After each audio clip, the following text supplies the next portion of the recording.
Hello everyone and welcome to Retail Archaeology. Today we'll be taking a look at another old school video game magazine. We'll be taking a look at GamePro, which is a magazine we haven't looked at yet. I've done a video on some issues of Nintendo Power, Electronic Gaming Monthly, but not GamePro, and this is actually one of my favorite childhood video game magazines. And I wanted to take a look at this issue in particular for a few reasons. One, because of the date. It's from June 1995. But also because this issue was generously donated along with a big stack of other old school magazines from a very, very generous viewer, which I'll show you. He included a business card with it. So his name is Mark here. If you need any pictures of car stuff, be sure to check out petrolheadphoto.com. I'll give him a quick free plug there because he was so generous. It was a big stack. There was a bunch of stuff in there. Some old Nintendo Powers, GamePros, even something from Game Players magazine. So you'll be seeing more of that in the future. So thank you so much, Mark. But anyways, let's take a look at this thing. And like I mentioned, it's from June 1995. And this is a really cool time period. Not just for video games, which it really is, but just for like 90s nostalgia in general. It's right in the middle of the decade, and there's just all kinds of cool, pop culture nostalgia stuff in here. You've got video games, there's movie trading cards, there's Raul Julia. You'll see, it's pretty cool. So let's go ahead and crack this thing open and go through this time machine back to 1995, this paper time machine. And right off the bat, we're greeted with one of the weird-ass ads from Sega for the Sega Saturn. Now, Sega definitely botched the Saturn launch. What's really funny is this magazine talks a lot about the upcoming Sega Saturn. And also, real quick to mention, this issue covers the Electronic Entertainment Expo, or E3 Expo, if you're familiar with that. And this was the very first E3, and this was the E3 that the Sega Saturn was announced at and all that stuff. So. Back to the inside here. So this ad in the botched launch. They actually launched the Sega Saturn early. It was actually already out by the time this magazine was out. So, and then there was weird ads like this. It was a stupid launch. Now Warlock. I've never actually heard of this game. This looks fairly interesting. And see, this is what I mean about a time machine back to the 90s. You guys remember CompuServe? You could actually go on CompuServe and look up information about this game, and this actually looks halfway interesting. It looks like it was for the Super Nintendo and the Sega Genesis. I might look for that. It's probably, well, it's a claim, so maybe it's not a fortune. I got here the table of contents, and then see, movie trading cards. Do they do this for movies anymore? Trading cards. This is for Congo, the movie, which I did not particularly enjoy the movie. I enjoyed the book quite a bit, but not the movie so much. More table of contents. Oh, and then we've got, this is another reason why I like looking at old magazines like GamePro, is there's actually ads in here for arcade games. This is an ad for Mortal Kombat 3, the arcade game. Oh my god, that is like the 90s just freaking vomited all over the page. This is what was this called again? The Game Boy, the Game Boy Play It Loud series, that's right. These weren't even Game Boy colors. These were just black and white Game Boys that had different color shells. That's cool, the Super Game Boy. I'm a huge fan of that. Oh, and then the mailbag. Jabbing at the Jag. I'm a disgruntled 27-year-old Jag owner. I am so sorry that you bought that system. This letter really interested me because he went on to complain about how the Atari Jaguar was not as great as he thought it would be, and it just hung out in his closet. And I think that was the case for a lot of people. And this one was also interesting too. This one that read, I was amazed that Final Fantasy III cost $80 and Phantasy Star 4 is around $99. Why are RPGs so expensive? And that's funny because both of those games, Final Fantasy III and Phantasy Star 4, are probably two of my favorite JRPGs and two of my favorite 16-bit games, and they're both still expensive, and they were expensive back then too. And it explains why, because of the cost of ROM chips and how many, because those games were so big, how many they took. But this was always cool too, was the fan art. People used to draw this stuff on the envelopes they would mail in, or just draw it and include it in there. And I look at that one is awesome. That's Mortal Kombat, but The Simpsons and Homer's got 4 arms. Like that is that. I don't think I noticed that the first time I was flipping through this. That's really cool. I like that. That's hilarious. Hot at the arcades from Mortal Kombat for Midway. Mortal Kombat 3. That one's alright. I still think 2 was my favorite. Oh, Street Fighter, the movie. That was terrible. That was a terrible movie. I don't think I've ever actually played the game. I should crank that up in an emulator and try it out. That was such a terrible movie. Oh, here's a bunch of stuff. Neo Geo, SNK stuff. I'm familiar with all of that. Taito, Elevator Action Returns. I've heard of that, but I've never played it. I should check that out because I love Elevator Action, the original one. Jalico, P-47 Aces, a great looking shooter with World War II theme. I should look that up. I've never heard of it. Lots of cool stuff. Look at how many arcade games were coming out back then. This was like a golden era for arcades. I loved arcades in the 90s because you had all the amazing 80s arcade games in there, and then you had all the new stuff that was coming out also. Cops. There was a Cops arcade game. It was like Mad. Oh, it was like a full motion video game, like with a light gun, like Mad Dog McCree. I've never heard of that. That would be cool to find. The Atari Jaguar. See, here it's already advertising it down to $159.99. I think it was, excuse me, $250 when it came out. I think it was $250 when it came out, and now it's all the way down to $160. It came out in 1993. This is from 1995, so it's 2 years later. I remember as a kid seeing Jaguars in Babbage's when they were like really clearancing them out, and they were all the way down to like $50, and I still didn't go for it when I was a kid. And I actually had like $50 to spend, and I opted not to get one. Oh, here's a cool little section on PC games. Now, I was getting really big into PC games back then. Like, I loved Heretic. I loved Doom, and that was a great clone. Not really a Doom clone, I guess, but I think it used the Doom engine, but it was cool. And then Dark Forces, that was also a great game. And it's really a bummer that Disney took Kyle Katarn out of canon for Star Wars. That sucks.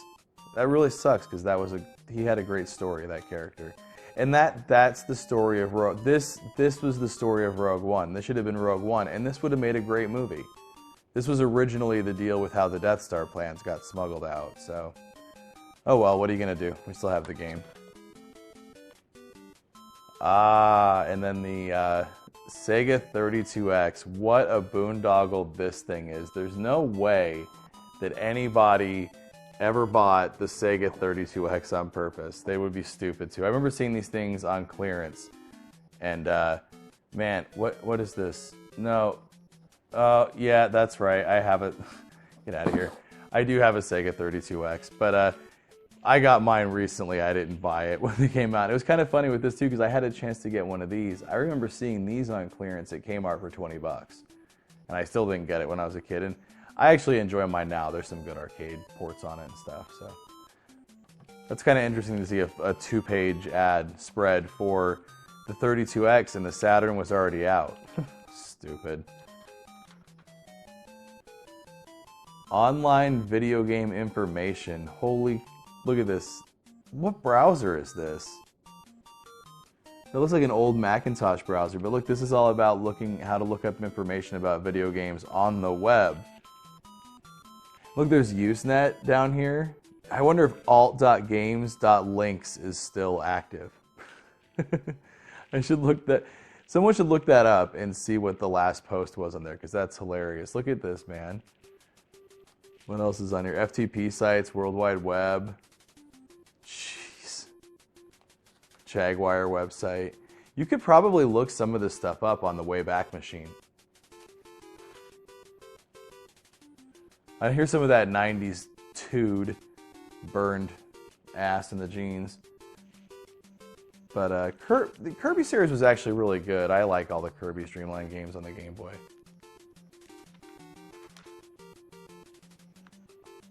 Saturn, Rise in America. Oh, so here's everything about the Saturn and why it was so great, blah, blah, blah. But then there was the whole botched launch and everything.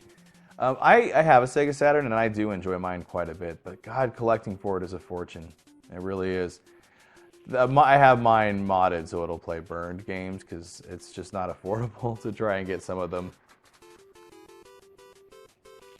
Oh, and here's their feature on the PlayStation, which would launch just a few months after E3 for $100 cheaper, and they didn't botch the launch. I'm having a hard time saying that. Botch the launch. They didn't botch the launch. And famously at this first E3, the president of Sony Computer Entertainment of America came out and just said $299 and walked away, and everybody cheered and applauded because Sega had done their thing first and said it was coming out at $399 and it was out already, and they pissed off a bunch of retailers. You should look into the history of the Sega Saturn. Oh, and then here's the Ultra 64, which we all know became the Nintendo 64 later on. I don't remember a Top Gun game for the Nintendo 64. I'd be interested to play that. This came out after the PlayStation 1. This came out, I think, the next year, sometime the next year. And we all know how this did as well. This has a lot of its diehard fans too, and I just recently got one of these, and I do enjoy it. Now, what is this? Batman Forever Metal, late May 1995. What? You can look. It's like shiny metal. This is a whole spread for collector trading cards for Batman Forever. You just do not see this anymore. The hot hardware for 95. E3. Oh, this is their E3. So yeah, this was the very first E3 Expo ever held. And it was the launch of the Sega Saturn.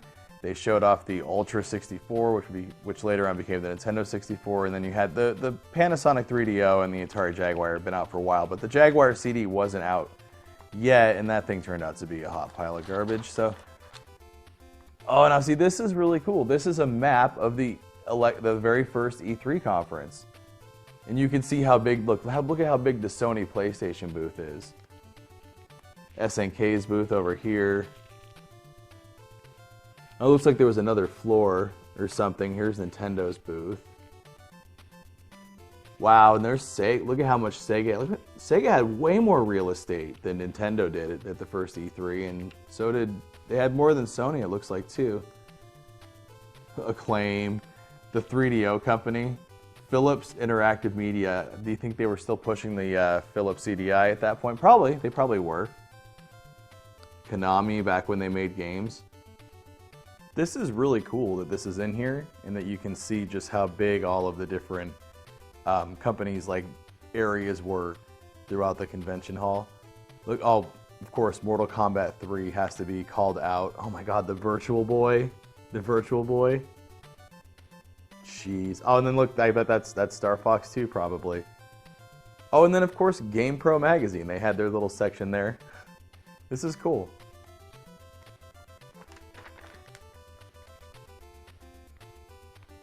And then here's their in-depth coverage of the actual expo.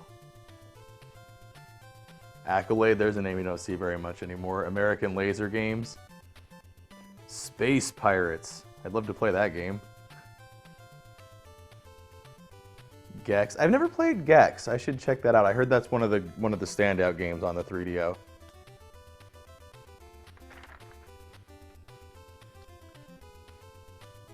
Data East. I love Data East arcade games. Enix, back when Enix was its own company before they had merged with Square. Oh, Boogerman. That's a gross game. That is actually a really fun action platformer though, but my God, is it gross. It's fun though, Boogerman. Should have been Booger and Fart Man.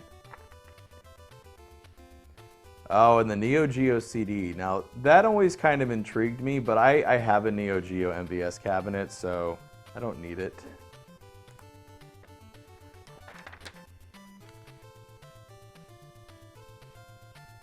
While you were wading through all the crap concerning who's got the next Ultimate Game box, 3DO would like you to consider two important facts. Oh, so this is This is 3DO saying, don't forget about us, our next-gen system's been out for a while. And here's some of the accolades. They've got Best Game System of 1994, Miami Herald. Who cares? #1 Best Product of the Year, Time Magazine. You lead with this. That should be up there. Best of What's New, Popular Science. Those should be above the Miami Herald and Philadelphia Daily News. Come on now. This is cool though. I mean, it's a big ad. This must have been probably close to like all of the games. I don't know how many games actually came out on the 3DO, but look, this is like a huge fold out ad. And it pictures quite a few of the games.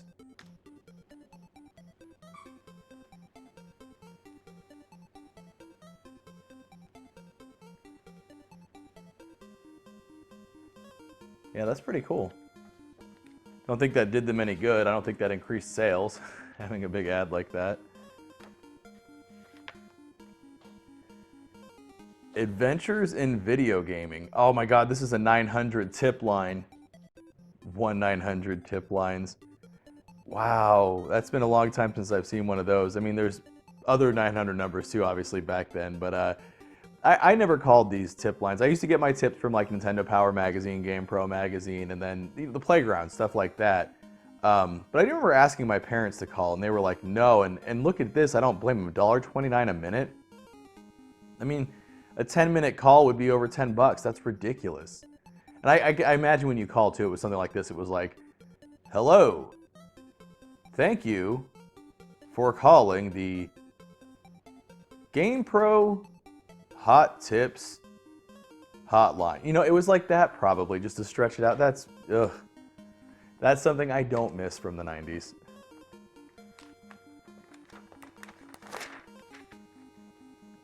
Oh, now that's just a quintessentially 90s ad right there. That's for the X-Band, which was a modem they made for the Sega Genesis and the Super Nintendo, so you could play your games, you know, online with your friends. Although this thing doesn't work anymore.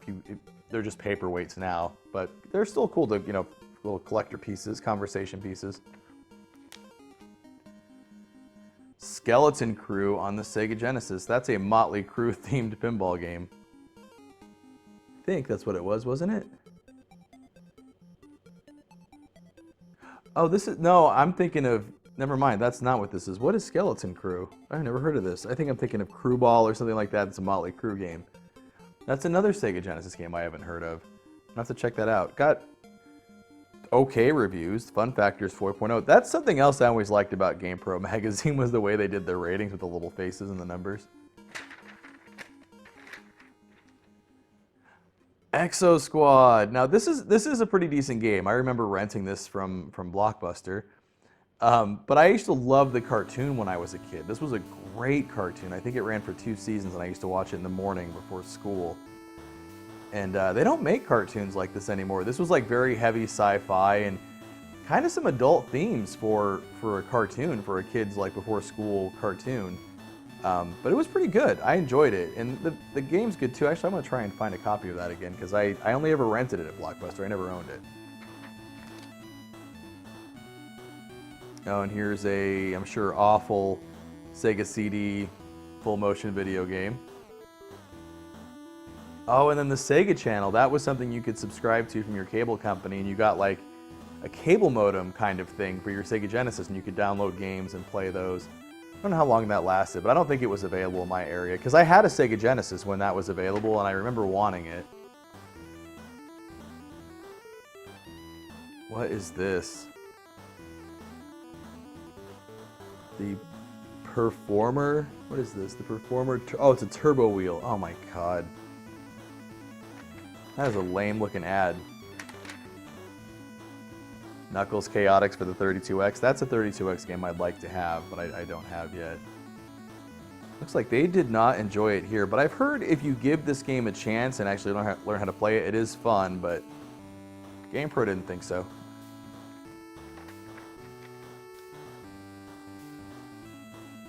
Tough Man Contest. Oh, this is all 32X stuff. Supreme Warrior. Oh, no. Oh, that's 32X CD. So to play this game, you would need a Sega Genesis, a Sega CD, and a Sega 32X add-on to play. Really? Fun Factor 4.0? I've not played this game, but I've heard it's bad, so I find that highly suspect.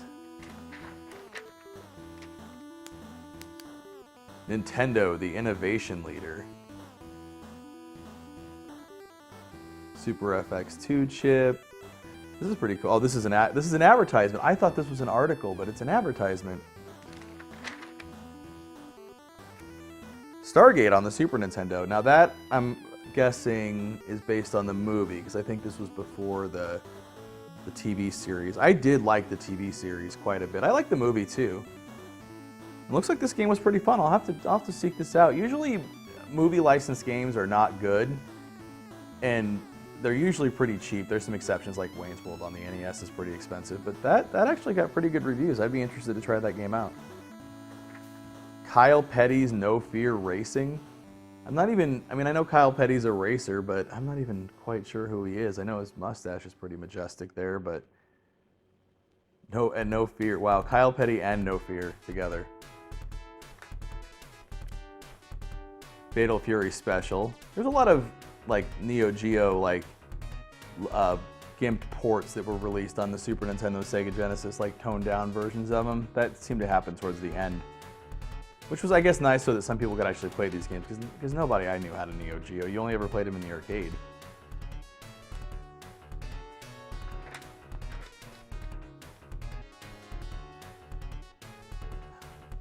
Lunar Eternal Blue. This is one of my favorite JRPGs from that era. This is for the Sega CD. It looks like this is an early ad too, because it's not rated yet. But usually when you see that Working Designs logo, you're going to be playing a good game. I love their localizations. Both Lunar games on the Sega CD are really good. I think I enjoy Eternal Blue a little bit more. I actually don't have either of them. I've only played burned copies, like backup copies of them or emulated, but I still love these games. One day I'll have these.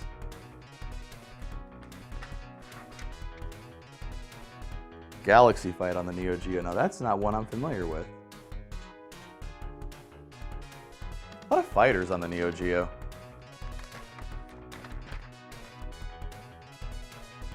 Here's an ad for a Gold Star 3DO system. God, the 90s were weird.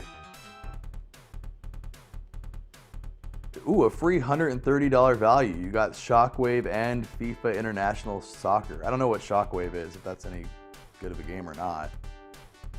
But wow, this is another ad that just, the 90s threw up all over it.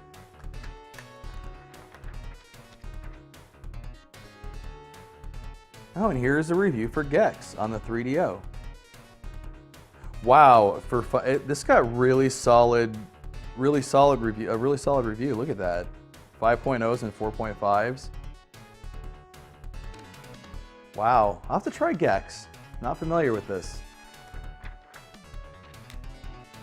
Myst on the 3DO. Really Fun Factor 5.0. I'm gonna be honest with you. I've played Myst. I've played Myst on DOS PC. I played Myst on the Macintosh. I have Myst on the Sega Saturn, but I haven't played that yet. It seems like they ported Myst to everything, but it is not that fun of a game. It's not that great. It's okay. Wow. Oh, here's a Jaguar review. Hover Strike. It's a game.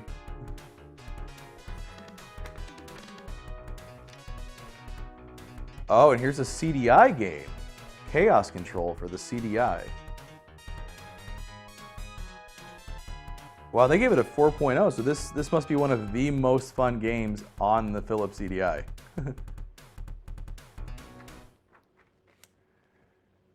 Judge Dredd. I love that movie. Well, I think I love this movie. I haven't seen this movie since I was a kid. I wonder if it holds up. I'll have to watch it, see if it still holds up, because June '95 is a long time ago.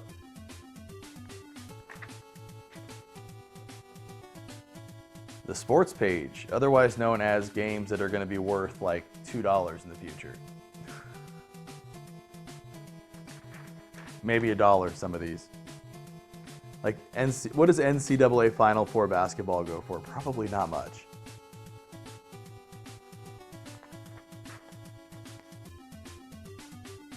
Meet Izzy, Part 3. Who is Izzy?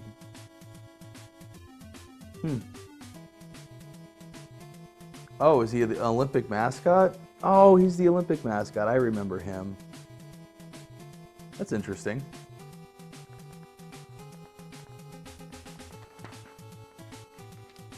That was a lot of sports game coverage.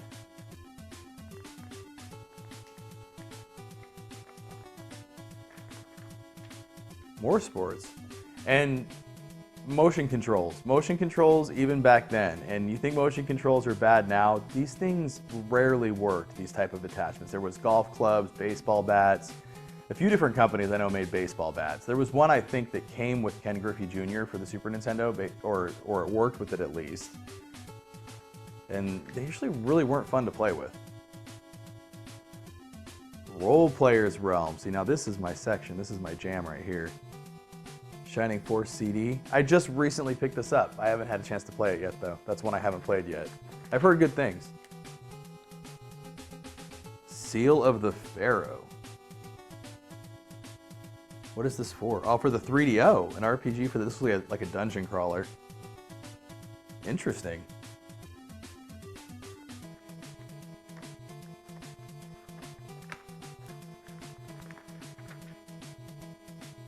Future Fantasy, so this is stuff coming up. I've never played any of these Romance of the Three Kingdoms games, but they've made quite a few of them.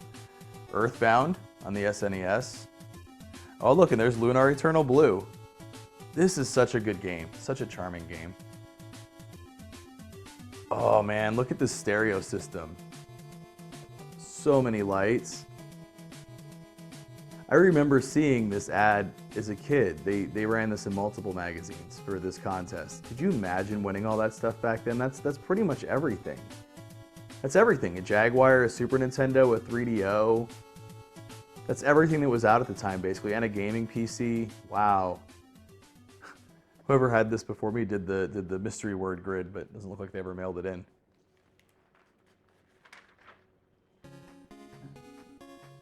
Earthworm Jim for the Game Boy and Mario Picross. I love Game Boy stuff. Game Boy game, why are they only like half-page reviews? Game Boy games deserve full-page reviews. Come on now. Game Gear, same thing. These Game Gear, just because they're handheld systems and pocket games doesn't mean they deserve smaller reviews. These were both great systems, the Game Boy and the Game Gear. I would love to try Earthworm Jim on the Game Gear. I've never played that version before. Ah, Blockbuster. The Blockbuster Video Game Championship. What is it? What are they called? The Blockbuster World Video Game Championship 2. I actually participated in both of these as a kid, and all I got was a button that I don't even have anymore, unfortunately. I wish I still did. I didn't come anywhere close to finaling or anything. Oh, and then you've got, okay, so SWAT Pro. This is their like special codes and stuff. Unlimited credits for Terminator 2, the arcade game on the SNES. Yeah, see, this is where you went before you had, you know, just walkthroughs on YouTube and GameFAQs and all that stuff. You had to wait till the things were in the magazine, or one of your friends got a magazine with something in it and then passed it along on the playground or whatever. Oh, here's how to get the Dragon Punch power up. Oh, looks like just a code to give it to you. Oh, look at that Toe Jam and Earl envelope art. I love Toe Jam and Earl. I love Toe Jam and Earl.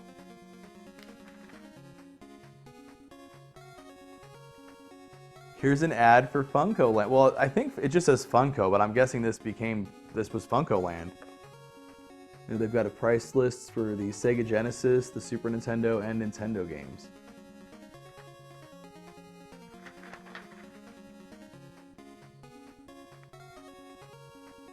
Oh, and here's Game Genie codes and Pro Action Replay codes. Look, and here's an ad for the very first Rayman game on the Atari Jaguar. Thank God Rayman made it off the Jaguar, didn't die with the Jaguar. He's still around. He's still relevant. This was something I always liked about GamePros. They had these different sections, like they had the section for the role-playing games. Now this is a section for fighting games. This is cool. Looks like move lists for all the characters.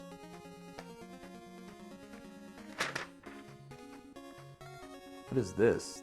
Blockbuster World Video Game Championship 1995 strategy guide. See, I didn't have this issue. Look, it tears out too. I'm glad that it's still in here. Maybe I would have gone farther if I had this. So let's take a look at it.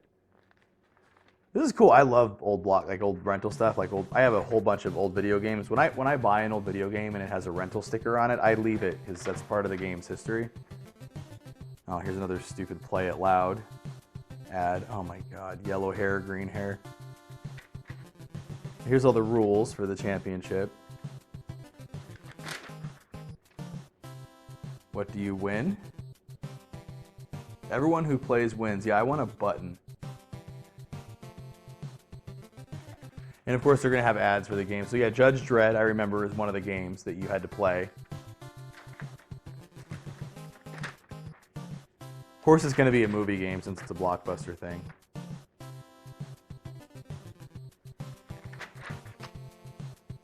Donkey Kong Country competition. This is where that competition cart comes from that everybody wants. It's so expensive. It comes from the Blockbuster World Video Game Championship. So those competition carts are the ones used in this competition. NBA Jam. I love NBA Jam. That's one of the best, like this and Tecmo Super Bowl are two of the best two-player games. So good.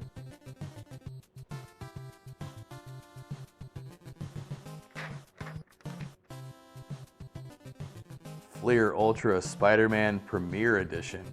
Fancy. That's actually some cool Venom artwork. What is this in order form? GamePro's Hot Picks. Oh, these are their strategy guides for like Lufia, Final Fantasy 3. I love Final Fantasy 3. I want a Moogle. GamePro Labs. This is where they tested out peripherals and stuff. Oh my God, the Interactor. I had this, but yeah, the Aura Interactor. I bought this on clearance at KB Toys at the mall, and it was the mall at Superstition Spring Center. It was that mall, Superstition Spring Center, for like 20 bucks on clearance. I think they were normally, normally $100. And it sucked. I promptly traded it away like a week or two later. It wasn't worth the money. It's basically just a subwoofer that you could wear, and then like every time in Street Fighter when you got punched or something, the subwoofer went. It was really stupid. KB Toys always seem to have all kinds of clearance stuff. I remember getting that there. I got a Sega Master System really cheap, well after that system's life, it was on clearance, and some brand new games too. And they always had like old PC games. I really do miss KB Toys. Oh, here's their buyers beware. So this is where people can write in and complain about things, and it looks like this dude is like an investigative reporter and takes care of it for you. Oh, that's interesting. Here's a complaint about the 3DO. I have a complaint concerning 3DO controllers.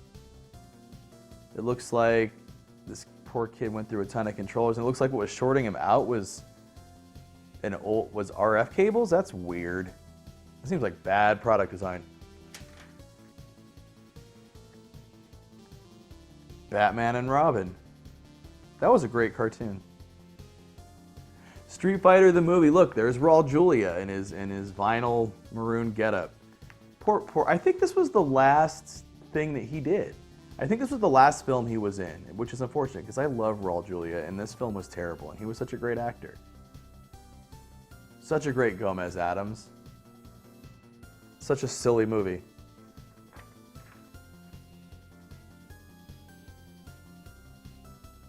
There's more, what is this section? Short pro shots, previews of hot new games. Huh. I don't feel like I've heard of hardly any of these. WWF Raw, that's about it. RBI Baseball 95, wow. Penn and Teller's Smoke and Mirrors for the Sega CD and 3DO. It says Sega CD available now, but I don't, and then it says third quarter for 3DO, but I don't think this ever actually came out on the Sega CD. I don't think it made it to retail.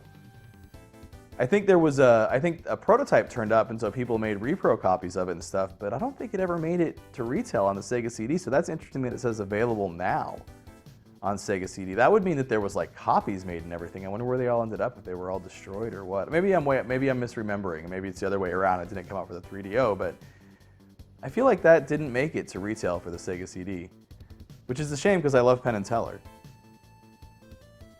Thunder in Paradise for this Philips CDI. Oh, ugh. That was that awful show with Hulk Hogan where they drove that stupid boat around. It was like Airwolf, but in the water with a boat instead. Wonder how that sold on the CDI. Dumb. Pro News. Here's a thing about a ticket game.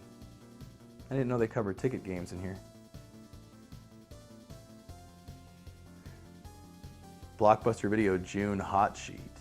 So this, I wonder if this is like their top rentals for each system. I don't remember Blockbuster renting Sega CD games though. I remember renting Nintendo, Super Nintendo, and Sega Genesis from there, but yeah, I don't remember Sega CD. That's interesting. People were renting Myst. Oh, the Chips and Bits ad. I remember seeing this, and these were in EGM too, and these were always great because they separated the games out by genres. So you had like, Genesis role-playing, Genesis shooter, so you could look and see what, games were out for each genre and get an idea and, what they cost and everything. And that's what's pretty interesting is the wild difference in prices. Just if you look at these, like Shining Force 2 was $66, and these were new, these prices. Games were not that. We're lucky today, a Switch game is $59.95, or cheaper, but they were really all over the place with prices. That's cool to see that. Oh, and they've got board games, pen and paper. Oh, and some CD-ROM games down here at the very bottom. Doom 2, Hell on Earth, that's a great game. XCOM Terror from the Deep, that is a very good but very frustrating game. Very aggravating.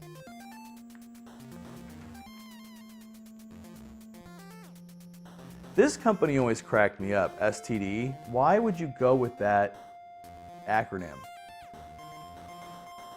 Why would you go with that? I know that it's not, in other countries they call it an STI, a sexually transmitted infection, which makes more sense than STD, sexually transmitted disease, but that's what we, grew up, that's what it was called here. That's what we've always called them here, is STD. So why would this company pick that as their name? That's freaking weird. Should have known better. We made fun of that even back then when we were kids.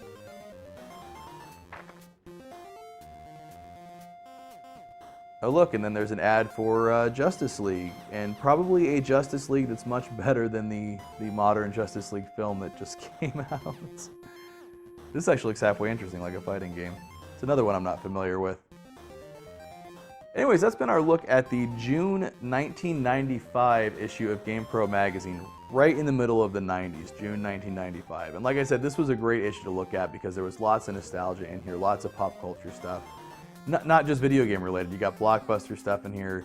Just an interesting way to go back in time to 1995, an interesting paper time machine, if you will. Anyways, I hope you guys enjoyed this video. Let me know what some of your memories are of video game magazines in the 90s down in the comments below. And also, if you enjoyed this, make sure to hit those like and subscribe buttons. And as always, thanks for watching. Want to see your name here? Head on over to patreon.com/retailarchaeology to find out how you can help support the channel.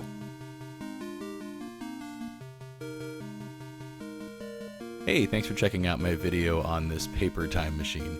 If you enjoyed it, make sure to hit those like and subscribe buttons, and also if you've got a few minutes, why don't you check out one of these other videos here. Also, make sure to follow at the social media links down below because that's the best way to keep up with what's going on with the channel. And as always, thanks for watching.